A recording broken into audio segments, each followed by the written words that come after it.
দিয়ে দিচ্ছে। আস্তাগফিরুল্লাহ।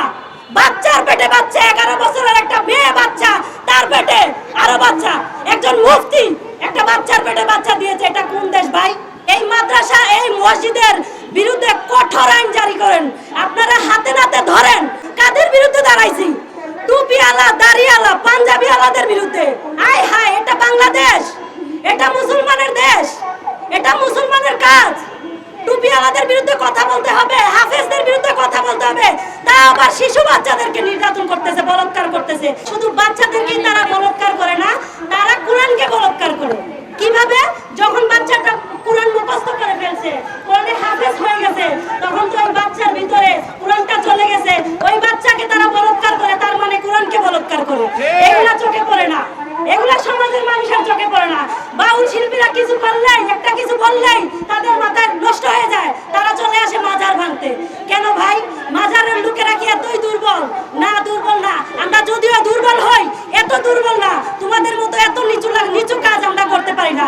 আর সবচেয়ে বড় কথা হইছে যে একজন কবি বলে গেছে যে কেউ কোরআন পড়ে জ্ঞানী হয়েছে, আর কেউ শিখেছে ভিক্ষা করা। ওই কথা এখন বাদ দিতে হবে। এখন বলতে হবে কেউ কোরআন পড়ে জ্ঞানী হয়েছে, আর কারা কারা কোরআন পড়ে বলাৎকারী করা শিখেছে। মাদ্রাসাগুলোতে, মসজিদগুলোতে এই বলাৎকারী চলতেছে। কোনো মাদ্রাসা ছাড়া অন্য কোথাও এই বলাৎকারী চলতেছে না। তো এই কারণে এই আপনাদের কাছে আমার বিনীত অনুরোধ, আপনারা সবাই এই মাদ্রাসা এবং কি সরকারের কাছে বলতে চাই, এই মাদ্রাসা, এই মসজিদের বিরুদ্ধে কঠোর আইন জারি করেন। আপনারা হাতে নাতে ধরেন। আমরা তো ধরতেছি, অ্যাভেলেবেল প্রমাণ দেখতেছি, কিন্তু বিচার কেন হচ্ছে না? বিচার কেন হচ্ছে না? আমরা যে আজকে এখানে এসে দাঁড়াইলাম, কাদের বিরুদ্ধে দাঁড়াইছি?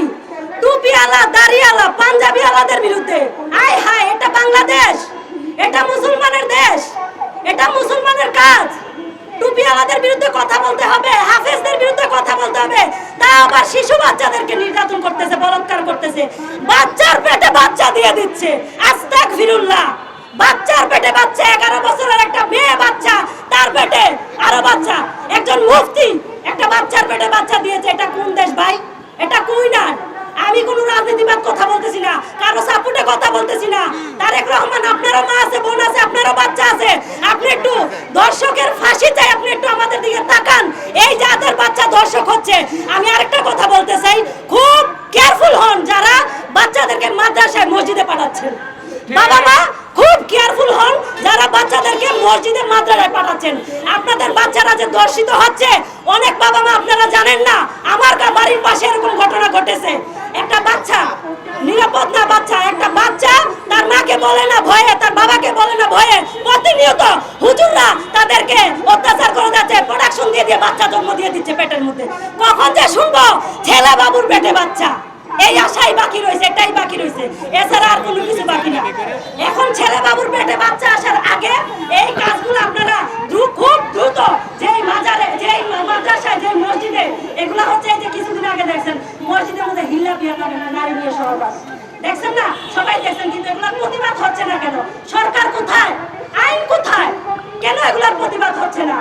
সাধু গুরুরা, গুরু গোসাইরা কিছু বললে ওইটাকে শর্ট করে, ভিডিওকে ভাইরাল করে, মব সৃষ্টি করে, তাদেরকে হত্যা করা এত সহজ। আর যাদের বিরুদ্ধে প্রমাণ আছে, তারা বাচ্চাদেরকে বলাৎকার করতেছে, তারা মসজিদের ভিতরে সহবাস করতেছে, নারী নিয়ে এনজয় করতেছে, তাদের বিচার হয় না কেন? কেন হয় না? সংসদের ভিতরে বসে বসে ওই একজন বক্তা আমির হামজা, সে সংসদের ভিতরে বসে বসে মহিলা নেত্রীদের, সংসদ সদস্যদের পেটের চামড়ার মধ্যে কিভাবে হুকুম মারতে হয় সেই গবেষণা করতেছে।